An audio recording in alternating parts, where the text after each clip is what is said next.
Iscariot was one of the 12 disciples that Jesus chose to basically be his messengers after he left. So Jesus taught these 12 specifically, and he taught a lot of other people. He preached to the 5,000 before he fed them. He preached to the 4,000 before he fed them. And there was always crowds that was following Jesus around, and he taught them. But he had these 12 that he really spoke specifically to.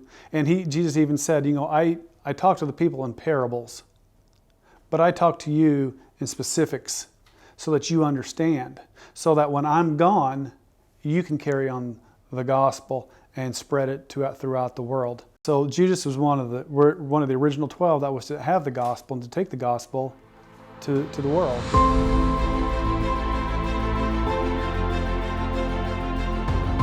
I took over Hillside Church of Faith in 2005, and my wife have been ministering there ever since.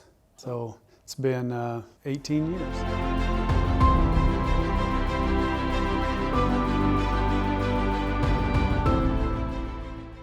Well, it wasn't necessarily a choice that I had planned on making, but it was just that I felt the leading, and my wife and I both felt the leading.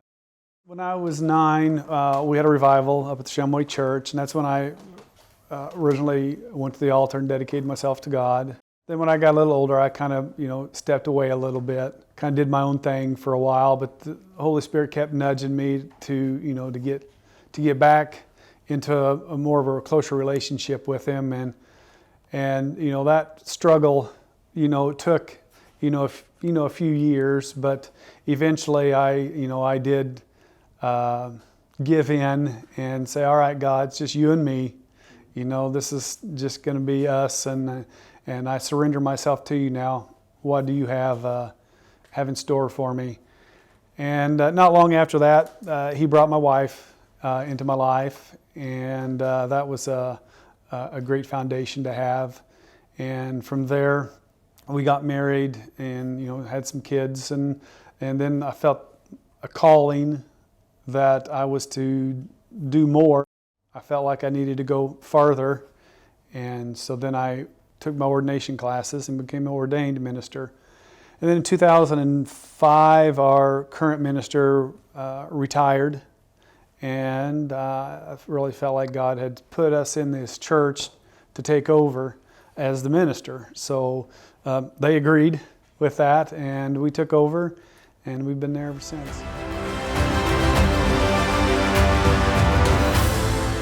The book was written based upon sermons, and Judas is a person that you kind of stray away from because he betrayed Jesus. What good can you find in him? As I was meditating on trying to find a sermon to preach every week, the Lord gave me the Judas, and the more I delved into him and finding scriptures based around him, it really expanded into several messages based upon him and his life and his outcome, and how we can be similar to Judas.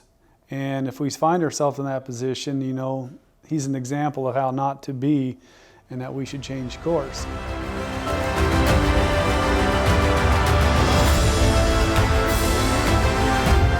God did not create Judas to betray him.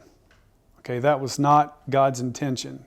God's intention was for him to be one of the 12 disciples and to spread the gospel. But for whatever reason, and we don't know Judas's background necessarily prior to this, but something in his life caused him to want to lust after money, to seek after worldly possessions. And that is what he couldn't get himself away from. And that's what ended up costing him his life, was his unwillingness to give that to Jesus. And in the book also there's a chapter that talks about Jesus making it plain to Judas. I mean, Jesus didn't necessarily speak directly to Judas, but the Holy Spirit was. And any sermon that I preach, hopefully, it may not be necessarily directed to one specific person, but hopefully the Holy Spirit is guiding and convicting us of things that we do need to change. We may not be Judases, but we all have areas in our life that need smoothed out.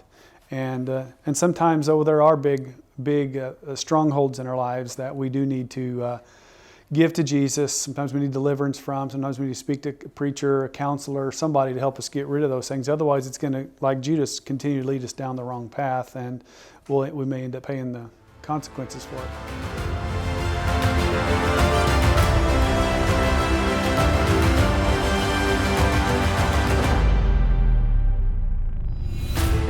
All the disciples had flaws. And it's just, and we all have flaws. None of us are perfect, because otherwise, if we were perfect, we wouldn't need Jesus. But we all have flaws. We all have our mistakes, whether they're past or present. And so we need Jesus. So as far as Judas, we don't know what he was, and that really doesn't matter. And from God's perspective, it doesn't matter what we was. It's what we become that's important to him, because when we accept Christ, he forgives us of all those sins that we've done in the past. They're thrown into the bottom of the sea. They're as far away from the east as to the west, and he doesn't remember them. He doesn't care what you were. He only cares about what you become. And that was Jesus' big disappointment with Judas, was that he forgave him for all the things that he was, even though we don't know what they were. God did, but he could not overcome those obstacles and really completely submit himself to Jesus to do his work for him.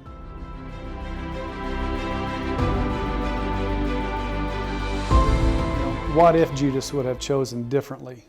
The Pharisees, in the very beginning, the Pharisees wanted to kill Jesus. They didn't need Judas to do it. They could have found another method.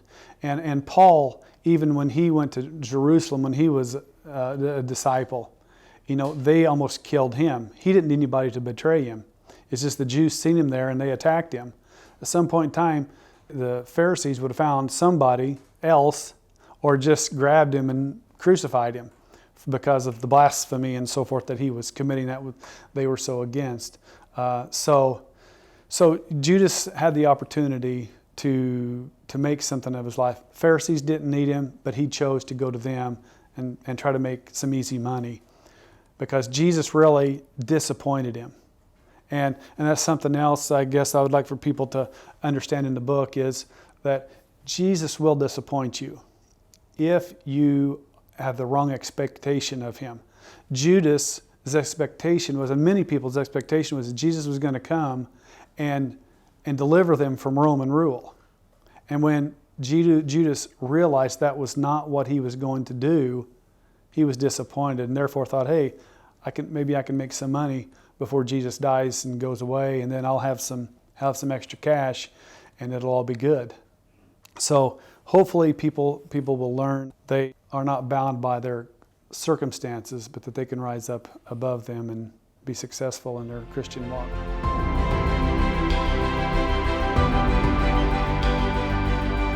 Well, thank you for watching this video, and I hope you've learned something about it, and I hope it inspires you to learn more about Jesus, to learn more about how you can not be like Judas, but yet be more like the other disciples that ended up fulfilling the ministry that God had planned for them and the mission in their life, and are therefore receiving the eternal rewards for it. And if you would like a copy of the book, you can go to Barnes & Noble or Amazon and pick it up. Thank you.